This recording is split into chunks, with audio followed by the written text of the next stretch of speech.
Hello there, this is Chadderbox, and I have something to show you. No!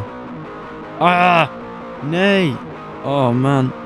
No! No! Ah! Yeah, I'm not very good at racing games, as you can see. Recently, I've been really wanting to make a game again. So I thought, what happens if I make a racing game? Surely if I make it, then I'll be good at it, right? So I made one, and I reckon you'll be quite surprised with the result.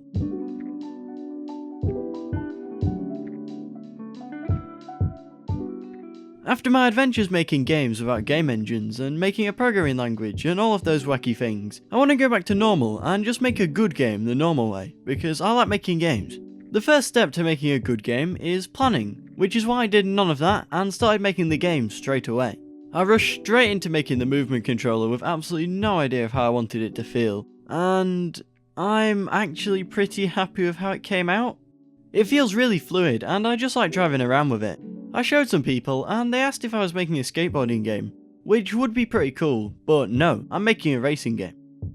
Not many racing games look like badly lit cubes zooming around some awkward geometry though, so I reckon it's time to make a player character. I'll be honest here, I didn't really intend for my player to look so bad. But yeah, they really don't look good, do they?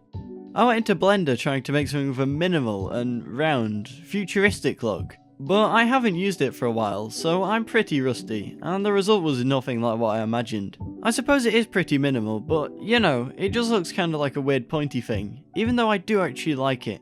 Speaking of things that I like, this video is sponsored by the YouTube channel Mental Checkpoint. UK sponsorship laws are pretty rough to travel around, which is why it's hard for me to say that I legitimately do like this channel, and I've watched it since I was recommended their video about marketing games, something that I didn't do very well on my game, Propulsion, and I found it insanely useful. They make super high quality videos about different aspects of game development, backed by insightful industry knowledge from releasing a successful game called Move or Die, which you might also have heard of. So yeah, check out the link to their channel in the description after the video for some more content to enjoy. Moving on, or speaking of things to move on, at the moment the player's just zooming around this weird test stage that I made. That's not really a game, that's just boring. This had me thinking, how can I make levels? Of course, I can make levels, I've made hundreds of different ones at this point. But I want these levels to be interesting, I wanted these levels to be special, something better than in other racing games. For that, I'd need some good tools to make these levels, but luckily I had just the idea. Curves, and not just any curves, Bezier curves. Now, if you aren't a massive nerd and you don't know what these are, they're curves. Now you know. But there's slightly more to them than that. They're a pretty efficient way to model smooth curves, and you can basically do whatever you want with them, which would make them great for making levels in a game. But how can I take a curve, which is just a line in space, and make a mesh around it? Well, that's complicated. What you're supposed to do is traverse the curve and construct triangles around it, connecting them up to form a complete mesh. But I really don't have time to make a system like that. I want to make this game quickly, I don't need to make a super cool, super polished, massive commercial release. Luckily for me, Blender has great support for curves and transforming them into meshes. I opened Blender, started experimenting, and then realised that this really wasn't going to cut it for me. To test my map, I'd have to export it, import it, make sure it was positioned and scaled and rotated correctly, and then test it, and that all just seemed like far too much work. I wondered if I could do all of that in the editor window of my game project, and I could. After a bit of googling, I found a great GitHub repository containing not only an incredible curves implementation, but also a way to construct a road mesh along that curve. Awesome! I set to work on prototyping my levels, and I was pretty chuffed with how they came out, because they were certainly more fun to play than spending hours trying to program a custom curve implementation. But there was this one weird problem that was getting in the way of me properly experimenting and making everything how I wanted. When I was going in a certain direction, my character's turn speed would randomly increase, and I had no idea how to fix this, chalking it down to some weird interaction with converting quaternions. Because I didn't know how to fix this, my only options were to work around them.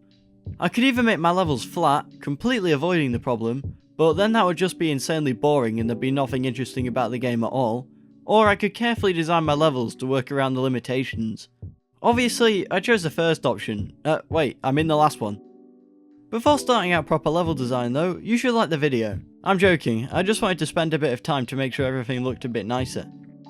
I imported a few shaders that I've made over time and got some really cool skyboxes off the asset store and started experimenting. After a while, I ended up with this really cool dreamy style that I think looks amazing. I then made a few variations on the style to spice different levels up a bit. Then I started making levels. My final process ended up being making the level in 2D and raising and lowering individual parts to avoid the stupid movement bug. Then I'd go through all my skyboxes and find one that I liked the general look of, and then tweak the colour to match the style I was going for. I had a few levels laid out, and I played them through, but I found it just wasn't interesting. Everything felt pretty slow, and you just went round in a circle. I was thinking for ages, how can I make this not feel slow? I'm joking. Straight away I added a rocky boost into the game, and instantly things were a bit better, because not only could you go faster, but you could also control it, so it added a lot more involvement into the game, so it was actually fun now. After that, I added a little finish line, and now the player could actually complete laps, and the game was more functional than most AAA games at release. But we all know you aren't allowed to have fun while developing games, because after that I had to work on a load of boring stuff. Luckily, we can speedrun that. Here we go. Main menu, play menu, fixing a load of stupid bugs, level select, finish menu, fixing more stupid bugs, timer, adding more bugs to the game, saving record times, fixing even more stupid bugs, and like that, all of the boring stuff is done. While doing all of that though, I had to think of a name for the game, and so of course I chose the name Zwoom, because that's what the weird spaceships in the game do. But now I have a bit of a dilemma. I'm really busy, and I want to release a video and a game. And I have a mostly functioning game already, but it kinda lacks anybody to race against. This means that I'd have to add AI, which I could do pretty easily, as I already have the curve of the track, so I could just weight that curve to the next corner, and I'd have a racing line the AI could follow effectively. And I reckon that would only take about a day to do. But then, I remembered, I can't lose to AI that doesn't exist yet, so I just didn't make any. This version of the game can be time trial only. Now it's just time for a little bit of polishing. I wanted to add some speed lines, but they didn't really look very good, so I deleted them. Although I still wanted to convey some feeling of speed, so I took a page from a lot of other racing games books, and increased the field of view when you go above a certain speed threshold. I also made an engine sound using interference on my guitar, and then used the same value for the field of view scaling to adjust the volume of the noise. I'm usually not very good at sound design, and I'm really happy with how it came out. I also wanted to make the boost pads stand out a bit more, so I wrote a cool script that matches them to the skybox so they look cohesive with the level, which I'm pretty proud of. Then, I handed off my game to a few friends to playtest, and I found a huge problem. People could just go behind the finish line and then go through it again, and they'd finish in about 2 seconds, which isn't really very fun. I had a few ideas of how to fix this, but I decided to copy Mario Kart, a game that I loved growing up.